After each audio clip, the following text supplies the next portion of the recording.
Okay, now we've got the area cleaned up. Let's go ahead and put our pump seal in. I want you to grab your pump seal. Remember, that's your sealing surface, so you don't want to mar that up or put your greasy fingers on it or anything like that. So you want to just keep it very careful, lower it into the area. And now you want to work that seal down. One of the best tricks is to use something like this, or even like a cut-off magic marker works really well as well. And you're just going to go ahead and push that seal down so that it goes into place.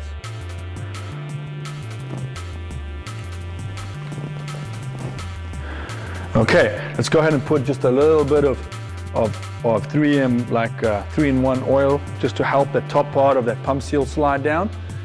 Once we've got that on the shaft, we're now going to put the top part of the seal on. We're just going to work it on and push it down.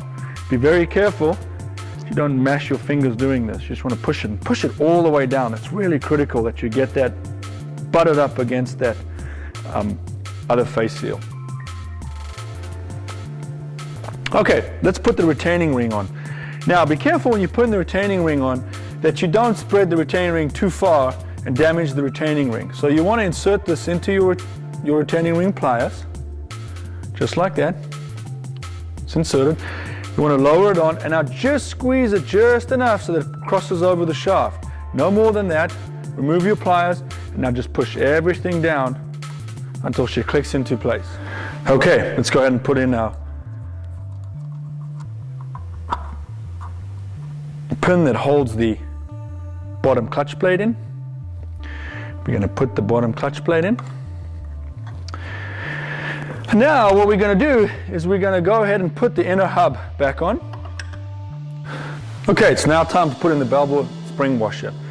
We're going to pick up 10 of these little washers. Notice how they're a little plate. Okay, so they're actually shaped like my hand. When they're like this, they're up. When they're like this, they're down. So we want to have 8 of them facing each other, making a spring. Okay, and then we want to have the bottom one facing down and the top one facing up. The best way I found to do this is to grab something like this and then put the top one in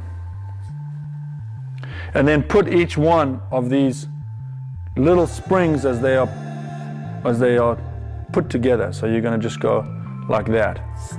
So they face each other. I normally like to start with them on the bench, 10 of them facing up, so that way I can just build my little pile like this.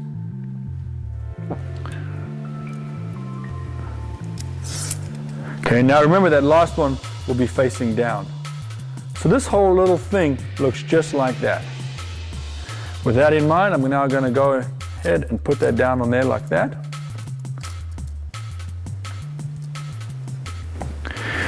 And then I'm going to place this washer on top.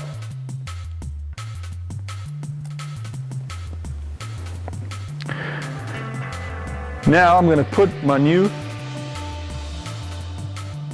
screw that screws into this. This is an M5. It's going to screw into the prop shaft. I'm going to go ahead and put that on by putting up a little bit of Loctite. And we like the blue stuff. You know, it's a good seal, but it's not forever. Okay? And we're going to grab our screw with our Allen key, and we're going to start to screw down. Now, one of the things that as we start to screw this whole system down is that all of those springs must be lined up. So one trick is you can hold them with your fingers, which sometimes work. Another trick is to slip this over the top. And that's the reason why those washers all have to be together, is because that propeller hub must be able to slip over the top. So you're going to do that,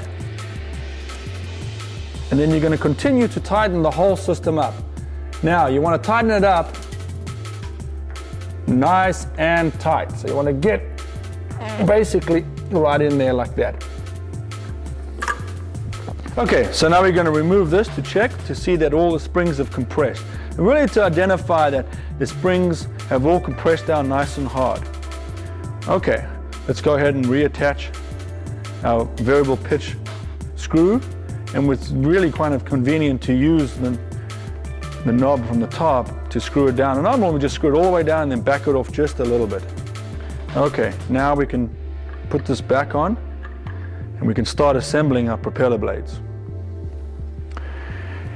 I lift this up a little bit, attach a propeller blade, and as you can see, you're just going to do like that, but I'm going to do it while it's on. So I'm just going to attach that there, and then I'm going to attach, while I'm holding the other one down with my thumb, I attach that one.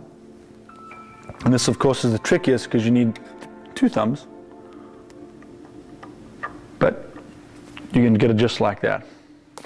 Then I'm going to drop my outer hub back on. Now it's time to put the 3 sheet screws in. Again, do not over tighten these 3 sheet screws.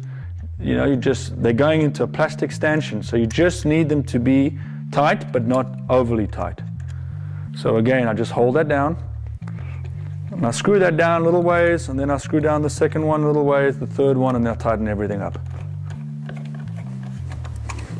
Using an electric screwdriver in this case is a bad thing. Just use a little bit of, yeah, that's good. Now I can tighten the other 2 back up. And again, I don't want to go too tight, but just tight enough that I feel it snug up.